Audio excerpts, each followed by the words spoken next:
Hi students, welcome back to this video. Let us get started this new session. Here is an inspirational quote. Every accomplishment starts with the decision to try. Okay, today's session we are going to study about the kingdom Protista. The classification of kingdom Protista includes chrysophytes, dinoflagellates, euglenoids, slime molds and protozoans. So we can study the general characteristics of kingdom Protista and also the detailed study of all these classifications of kingdom Protista. Kingdom Protista. It includes single-celled eukaryotes. That means well-defined nucleus. And they also possess membrane-bound organelles. Some have flagella and cilia. What are these flagella and cilia? They are bristle-like structures that helps for locomotion. So it includes eukaryotes. Actually, eukaryote means well-defined nucleus they possess. Then they also possess membrane-bound organelles. They have flagella and cilia for locomotion.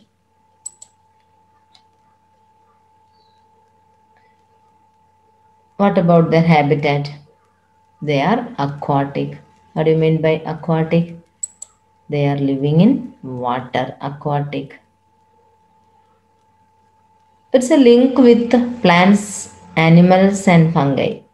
Prokaryotes link with plants, animals and fungi.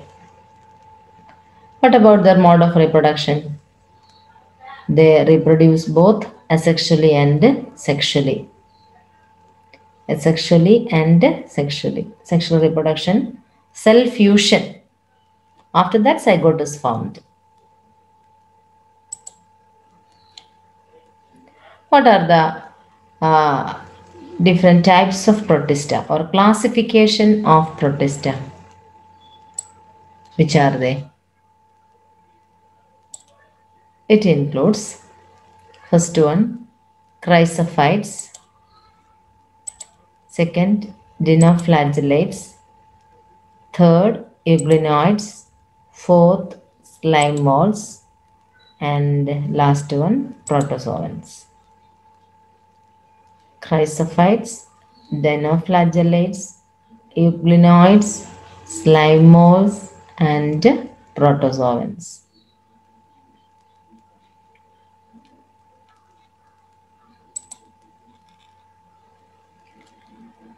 Okay, we can start with the chrysophytes.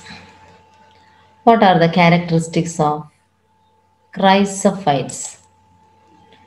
And give some examples. Examples, diatoms. First one is diatoms. See? Another one is golden algae. Diatoms and golden algae. According to our syllabus, these two examples we have to study.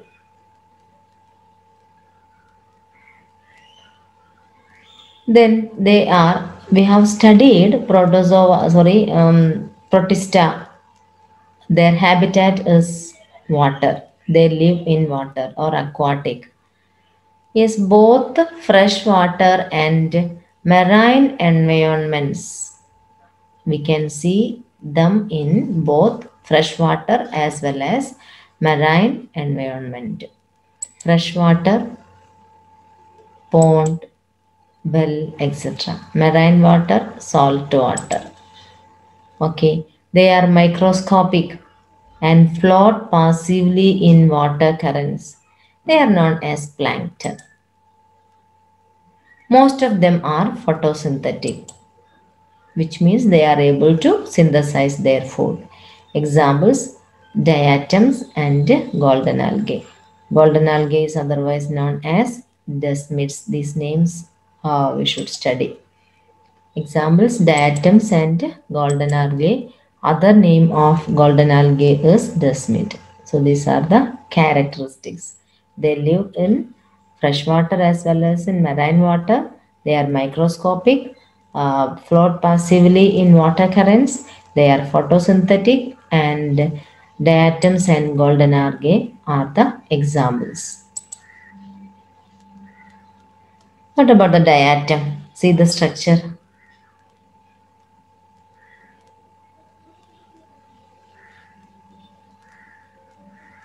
Go through this photos. Diatoms. Two examples are there, diatoms and golden algae.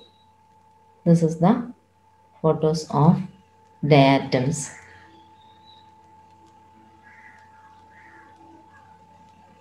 They possess two thin overlapping cell walls and it is made up of silica. These two overlappings fit together as in soap box. See, diatoms are the chief producers in the oceans. They are the chief producers present in the ocean. Cell wall deposit of diatoms over billions of years in their habitat is known as diatomaceous earth. This is used in polishing, filtration of oils and syrups. Next is about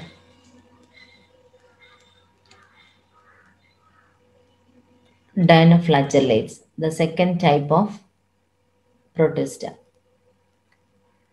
They are marine. Most of them are marine and photosynthetic. They appear yellow, green, blue, red depending on the main pigments in cells. Cell wall has stiff cellulose plates on the outer surface. Most of them have two flagella. One is the longitudinal side and the other one is transverse flagella. Red dinoflagellate, example, goniolax, undergo rapid multiplication so that the sea appears red tides. See, this is known as the red tides because of the presence of goniolax. The color of the goniolax is red due to the presence of red pigment.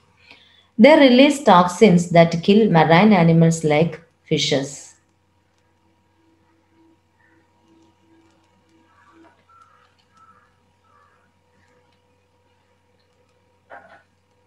Next is euglenoids, third classification. Mainly freshwater organisms found in stagnant water.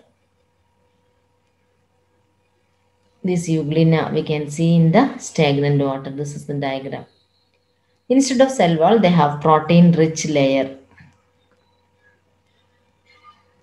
called pellicle. This protein rich layer is known as pellicle instead of cell wall.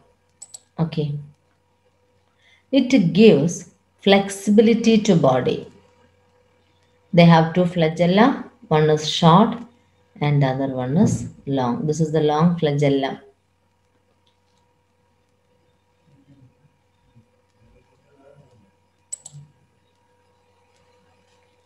They are photosynthetic in the presence of sunlight. If sunlight is present, euglena is able to synthesize food. In the absence of sunlight, they are heterotrophs by predating on other organisms.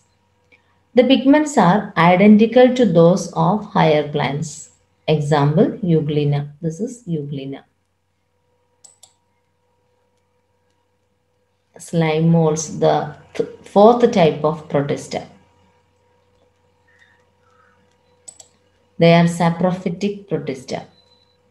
The body moves along, decaying twigs and leaves, engulfing organic material.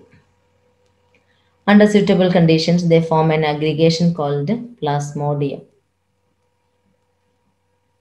It may spread over several feet. This is Plasmodium.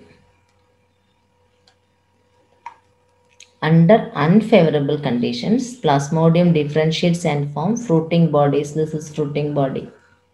Spores have true walls. They are highly resistant and survive for many years. Spores are dispersed by air currents. They possess the Plasmodium. During favorable condition, they form the Plasmodium. Unfavorable condition, Plasmodium change into fruiting body. Then they produce spores.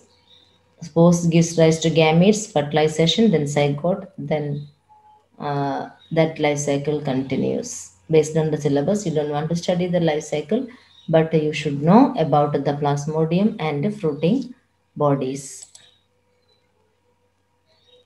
The last member of Protestant group, that is protozoans. They are again classified into four, which are they? Amoeboid protozoans, flagellated protozoans, ciliated protozoans, and sporozoans. These protozoans are actually heterotrophs. They are predators or they are parasites. Actually, they are the primitive relatives of animals. First one is amoeboid protozoan. Example, Endamoeba. Amoeba. They live in freshwater, seawater, or moist soil. They move and capture prey by putting out pseudopodia. Pseudopodia is otherwise known as false feet. Example, amoeba. Marine forms have silica shells on their surface. Some are parasites, and amoeba is example for parasite. Flagellated protozoans. Yes, this example for flagellated protozoan is trypanosoma. It is the causative organism for the disease sleeping sickness. They have flagella. They are free living or parasites. And third type is ciliated protozoans. Example, Paramecia. Aquatic, actively move using cilia. They have a cavity, gullet that opens to outside. Due to the movement of cilia, water with food enters into gullet. Example, Paramecium. And the last one is sporozoans. They have an infectious spore-like stage in their life cycle. Example, Plasmodium, or commonly it is known as malarial parasite. It causes malaria.